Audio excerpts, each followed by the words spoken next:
Hi കൂട്ടുകാരെ, അസ്സലാമു അലൈക്കും. എല്ലാവരും എന്നാ പറയുന്നു? സുഖമായിട്ടൊക്കെ ഇരിക്കുന്നു. അപ്പം ഞാനിന്ന് വന്നിരിക്കുന്നത്, ഞാൻ ഇന്നലെ നജില ഇല്ലേ, അവരെ വീഡിയോ കണ്ടിട്ടുണ്ടായിരുന്നേ. നജില ഭയങ്കര ഇതായിട്ട് സംസാരിക്കുന്നുണ്ടായിരുന്നു, നല്ല ചൂടായിട്ട് വയലൻ്റ് ആയിട്ടൊക്കെ സംസാരിക്കുന്നു. അപ്പോൾ നോക്കിയപ്പോഴാണ് കാര്യം മനസ്സിലായത്. ബീൻ ഫാമിലി എന്ന് പറയുന്ന ആ ചാനലിലെ ആ പെണ്ണ് അവളെ പറ്റിയിട്ട് എന്തൊക്കെയോ മോശമായിട്ട് പറഞ്ഞു എന്നു അങ്ങനെ എന്തൊക്കെയോ പറയുന്നുണ്ട്. ബീൻ ഫാമിലിയെ പറ്റി പറയണമെങ്കിൽ അതൊരു പരദൂഷണ ചാനലായിട്ടാണ് എനിക്ക് തോന്നിയിട്ടുള്ളത്. ആ ചാനൽ സപ്പോർട്ട് ചെയ്യുന്ന ഒരുപാട് ആൾക്കാർ.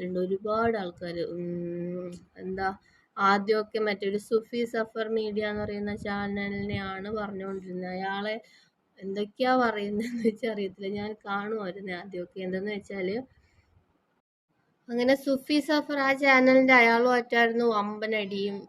ഇപ്പോൾ ഒരു കമൻ്റ് ഒരാൾ ഇടുമ്പോൾ തിരിച്ച് ആ കമൻറ്റിലൂടെ നമ്മൾ റിപ്ലൈ കൊടുത്താൽ അത് അവിടെ കഴിഞ്ഞു. ഇത് ചുമ്മാ അത് എടുത്തിട്ട് അടുത്തത് പറയും, അടുത്തത് അയാൾ വീണ്ടും പറയും, വീണ്ടും ഇവള് പറയും. അങ്ങനെ പറയലും പിന്നെ കമ്മ്യൂണിറ്റി പോസ്റ്റ് ഇടലും എന്തൊക്കെയാ കേസ് കാര്യങ്ങൾ അങ്ങനെയൊക്കെ അവർ പറയുന്നുണ്ട്. പിന്നെ ഞാനത് കാണാൻ നിൽക്കൂല. മനസ്സിലായി, ചുമ്മാ പരദൂഷണം മാത്രം. അതായത് ഒരു ഉപയോഗം ഇല്ലാത്ത സംഭവം പരദൂഷണം. പണ്ടൊക്കെ നമ്മൾ വീടുകളിൽ പോയിട്ടാണ് പരദൂഷണം പറഞ്ഞുകൊണ്ടിരുന്നത്. ഇപ്പോൾ ഇതിലൂടെ നമ്മളിങ്ങനെ പരദൂഷണം പറയുന്നു. അപ്പോൾ എനിക്ക് പറയാനുള്ളത് എന്താണെന്ന് വെച്ചാൽ, ആ ചാനൽ സപ്പോർട്ട് ചെയ്യരുത്. ബീൻ ഫാമിലി എന്ന് പറയുന്ന ചാനൽ എന്തിനാണ് ഇപ്പോൾ അങ്ങനത്തെ കാര്യങ്ങൾ പറഞ്ഞിട്ട് അതിലിടുമ്പോൾ വ്യൂസും റീച്ചും ഒക്കെ കിട്ടും. അത് ഓക്കെ, ഒരുപാട് പേർക്ക് അങ്ങനെ പറയുന്നത് ഇഷ്ടമാണ്.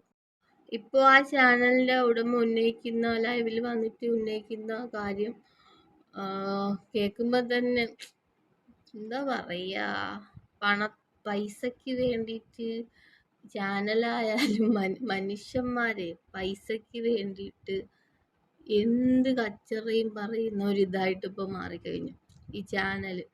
മുന്നേക്ക് എന്താ ചാനലെന്ന് വെച്ചാൽ കുക്കിംഗ് ചാനൽ, നല്ല നല്ല കാര്യങ്ങളൊക്കെ ഉള്ള സംഭവമാണ്. ഇപ്പം നോക്കിക്കഴിഞ്ഞാൽ എൻ്റെ പൊന്നോ, റീച്ചിന് വേണ്ടിയിട്ട് എന്തൊക്കെയായിരുന്നു പറയുന്നേ ഓരോരുത്തരെ പറ്റിയിട്ട്. അങ്ങനെ ഇങ്ങനെ ഞാൻ സത്യമായിട്ടുള്ള കാര്യങ്ങളെ പറയാറുള്ളൂ കേട്ടോ.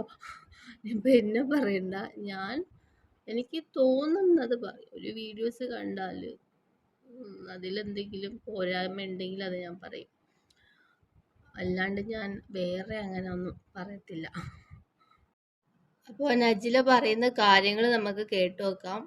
എനിക്ക് പാവം തോന്നി കേട്ടോ. എന്താ, ഓരോരുത്തരുടെ ജീവിത സാഹചര്യം, ജീവിത അവസ്ഥ ഒക്കെ കണ്ടിട്ടും അറിഞ്ഞിട്ടും വീണ്ടും അവരെ ദ്രോഹിക്കുക എന്നൊക്കെ പറഞ്ഞാൽ അത് ഭയങ്കര ഒരു തെറ്റ്. ഇപ്പം അത്രയ്ക്കും അതായിട്ട് നടക്കുന്ന സ്ത്രീകളാണെങ്കിൽ കൂടി നമ്മൾ തൗബ ചെയ്താൽ അത് പടച്ചോൻ പൊറുക്കുമെന്നാണ് പറയുന്നത്. അപ്പോൾ പിന്നെ മറ്റൊരാൾ എന്തിനാണ് ആ ആളിന് വച്ച മാംസം ഇങ്ങനെ തിന്നുന്നത്? ഒരു കാര്യമില്ല, ജീവിച്ചു പോട്ടെ, എന്തിനാണ് വെറുതെ. പിന്നെ അവർ ചെയ്തിട്ടില്ലാത്ത കാര്യമാണ് ഇപ്പോൾ പറയുന്നത്. അപ്പോൾ അവർക്ക് എത്രത്തോളം വിഷമം ഉണ്ടാവും ഇങ്ങനെയൊക്കെ ഒരാൾ വന്നിട്ട് പബ്ലിക്കിൽ വന്നിട്ട് ഇങ്ങനെയൊക്കെ ലൈവിൽ വന്നിരുന്നിട്ട് പറയുമ്പോൾ. എന്തായാലും എനിക്ക് ഇഷ്ടമായില്ല. അപ്പോൾ കണ്ടു നോക്കൂ. ദിവസം കൊണ്ട് മസ്റൂറ ഫാത്തിമ എന്ന് പറഞ്ഞിട്ടൊരു ട്രിവാൻഡ്രമുള്ള ബീൻ എന്ന് പറയുന്ന ഒരു സ്ത്രീ എന്നെക്കുറിച്ചിട്ട് പല അസഭ്യങ്ങളും പറയുന്നത് കേട്ടിട്ടുണ്ട്. അതിനകത്ത് കുറേ പേർക്ക് എന്തോ എൻ്റെ ജീവിതത്തിൽ ജീവിച്ചിരുന്നപ്പോഴത്തേക്ക് ഇങ്ങനൊരു സരിതയോ ഇങ്ങനൊരു ഷഹാനെ അങ്ങനെയൊന്നും ഒരു സ്ത്രീയും നമ്മളറിവിൽ, ബിന്ദുവിൻ്റെ അറിവിലുമില്ല, എൻ്റെ അറിവിലുമില്ല. അപ്പോൾ എവിടെന്നെങ്കിലും ഒരു സ്ത്രീ വന്നിട്ടുണ്ട്, അല്ലെങ്കിൽ എൻ്റെ മറ്റു കാര്യങ്ങളും പേഴ്സണലി ഉള്ള കാര്യങ്ങളും ഒരു സ്ത്രീയുടെ കാര്യങ്ങളും പറയുന്നുണ്ട് എന്നുണ്ടെങ്കിൽ ഷംസുവിൻ്റെ വെറും ഒരു ഫ്രണ്ടല്ല. നമുക്ക് പിന്നെ മൊബൈലൊന്നും ചെക്ക് ചെയ്യാനും ഭർത്താക്കന്മാരെ മൊബൈൽ ചെക്ക് ചെയ്യാനുള്ള ടൈമും ഇല്ലായിരുന്നു. നമുക്ക് കുട്ടികളെ വളർത്തലും നമ്മളെ കാര്യങ്ങളുമാണ്. അപ്പം നമ്മുടെ ഭാര്യയും ഭർത്താവിൻ്റെ, അല്ലെങ്കിൽ എൻ്റെ ഭർത്താവിൻ്റെ കാര്യമാണ് അവൾ പറയണത്. അവൾക്കൊരു ഉളുപ്പ് വേണം. പിന്നെ നീ ഇത്ര CID പണി നടക്കാൻ നിൻ്റെ സഹോദരനല്ലായിരുന്നു ഞാൻ കെട്ടിയത്. ഞാൻ ബിന്ദുവിനെ വിളിച്ചിട്ടുണ്ടായിരുന്നു, ഇങ്ങനെ ഒരു അറിവുണ്ടാ? ഇല്ലടി, എനിക്കറിയില്ലടാ പൊന്നാന്നാണ് അവൾ പറഞ്ഞത്. ഇപ്പോൾ ഷംസ് മരിക്കുന്നതിന് മുമ്പാണെങ്കിലും ഇല്ലെങ്കിലും എനിക്കതിനകത്ത് യാതൊരു പങ്കുമില്ല. അതെനിക്ക് പടച്ചോനും അറിയാം. പിന്നെ നമുക്കൊരു മോനുണ്ടായതാണ്. അതിനിപ്പോൾ എങ്ങനെ ആയാണെങ്കിലും എന്താണെങ്കിലും നിനക്കെന്താടി? നീ കണ്ട കുടുംബജീവിതം, നീ കാരണം സ്നേഹതീരത്തിൻ്റെ കുടുംബജീവിതത്തിൽ പല വെല്ലുവിളികളുമായി. നീ ആദ്യം പറഞ്ഞ് നിനക്ക് മൊബൈൽ മാത്രമേ തന്നിട്ടുള്ളൂ. നീ അപ്പോഴത്തേക്ക് ഇൻസ്റ്റഗ്രാം വഴി കോണ്ടാക്ട് ചെയ്ത് കണ്ട ആണുങ്ങളേന്ന് മേടിച്ചതെല്ലാം എന്നിട്ടാണ് എരന്നിട്ട്. അപ്പം മറ്റവരെല്ലാവരും വീടിന് വേണ്ടി അതും ഇത് സൈഡിൽ കാലം തെളിയിക്കും. സത്യം, നിന്റെ മാപ്പിളയ്ക്ക് കഴിവില്ലാത്തത് കൊണ്ടാണ് നീ കിടന്ന് ഈ ലീലാവിലാസങ്ങൾ കാണിക്കുന്നത്, ഇസ്ലാം മതത്തിൻ്റെ പേരിലും പല കാര്യത്തിൻ്റെ പേരിലും. നിൻ്റെ അടുത്ത് ഞാൻ വേണ്ട വേണ്ട വേണ്ട എന്ന് പറഞ്ഞ് ഞാൻ പറഞ്ഞില്ലേ, ഞാൻ സകല എവിഡൻസോട് കൂടിയേ വരുള്ളൂ. എവിടെയെങ്കിലും കിടക്കണം, എവിടെയെങ്കിലും വാട്സപ്പിൽ വോയിസ് അറിയിച്ചെന്ന് പറഞ്ഞേ അതെൻ്റെ ഷംസുവിൻ്റെ കൂട്ടുകാരി ആവണമെങ്കിൽ ഷംസുവിൻ്റെ എന്തെങ്കിലും ഒരു തെളിവ് അവളെ കയ്യിൽ വേണം. ഷംസു അവളും കൂടെ സംസാരിച്ച വോയിസോ ബാക്കി കാര്യമോ വല്ല കാര്യമോ വേണം. പിന്നെ നമുക്ക് പോലീസ് സ്റ്റേഷനിൽ നമ്മൾ ഇടപാട് തീർന്ന് ബാക്കി കാര്യങ്ങളെല്ലാം തീർന്നതാണ്. ഇനി അല്ലെങ്കിൽ എന്തോ ആയിക്കൊണ്ട് പോട്ടെ, നിൻ്റെ മാപ്പിളയരോ നിൻ്റെ കുടുംബത്തിൻ്റെയോ ആരും അല്ലല്ലോ ഷംസുവിനെ കല്യാണം കഴിച്ചതും ബാക്കി കാര്യം.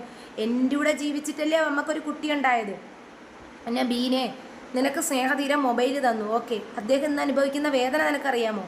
സ്നേഹതീരം എന്ന് പറയണ മനുഷ്യൻ, ഞാൻ അദ്ദേഹത്തിൻ്റെ വോയിസ് പബ്ലിക്കിലിടാത്തതേ, ഞാൻ അദ്ദേഹത്തിനെ വിളിച്ചിട്ടുണ്ടായിരുന്നു. അദ്ദേഹം പിന്നെ തിരിച്ചിങ്ങോട്ട് വിളിച്ചിട്ടുണ്ടായിരുന്നു. അദ്ദേഹത്തിന് ഒരു തെറ്റ് പറ്റിപ്പോയി. നീ കാരണം അസൂറാത്ത, അഷ്കറുക്ക, സ്നേഹതീരം, എത്ര പേരെ കുടുംബജീവിതമാണ് നീ കാരണം ഈ സോഷ്യൽ മീഡിയയിലിട്ട് നശിപ്പിക്കുന്നത്. നിനക്ക് എന്തിൻ്റെ കേടാടി പെണ്ണേ? ഇതിലും ഭേദം നീ പോയങ്ങ് എന്തെങ്കിലും അങ്ങ് ചെയ്തൂടെ? ഞാൻ റബ്ബർ വിളയിലേ നിൻ്റെ വീട്ടുകാർ ടോർച്ചടിച്ച് തരാൻ വേണ്ടിയിട്ടല്ല ഞാൻ റബ്ബർ വിളയിൽ ഇറങ്ങി ചാടിയത്. എൻ്റെ മക്കളെ വയറ് വീപ്പിക്കാൻ വേണ്ടിയിട്ടാണ്. നിന്നെയൊക്കെ പോലെയുള്ള കുറേ എണ്ണ ഇറങ്ങിയിട്ടുണ്ട് റീച്ചിന് വേണ്ടി. നിനക്ക് നാണമില്ലേടി? പബ്ലിക്കിൽ നിൻ്റെ അടുത്ത് ചോദിക്കുകയാണ്, കണ്ട ആണുങ്ങളെന്ന് അതും ഇതും മേടിച്ചിട്ട് നിൻ്റെ കുട്ടികളെ ഇട്ടിട്ട് നീ അവന്മാരെയൊക്കെ നീ എന്തൊരു കമ്മ്യൂണിറ്റി പോസ്റ്റ് ഇട്ട് വെല്ലുവിളിക്കുന്നത്? ഞാൻ നിൻ്റെ അടുത്ത് ചോദിക്കുകയാണ്, നീ ഒരു സ്ത്രീയാണാടി? നീ പറയാൻ പറ്റുന്ന മാന്യതയുള്ള വേർഡ്സാണാടി നീ ഇന്നലെ ലൈവ്? ആ ലൈവ് എന്തിനടി നീ ഇതാക്കിയത്, പ്രൈവറ്റ് ആക്കിയത്? പിന്നെ ഷംസൂന് അങ്ങനെ ഒരു ഫ്രണ്ട് ഉണ്ടായിരുന്നെങ്കിലേ നാളൊരു സമയത്ത് നമ്മൾ അതിൻ്റെ കണക്ക് തീർത്തോളാം കേട്ടാ. നിന്നെ ബാധിക്കുന്ന പ്രശ്നമല്ലല്ല.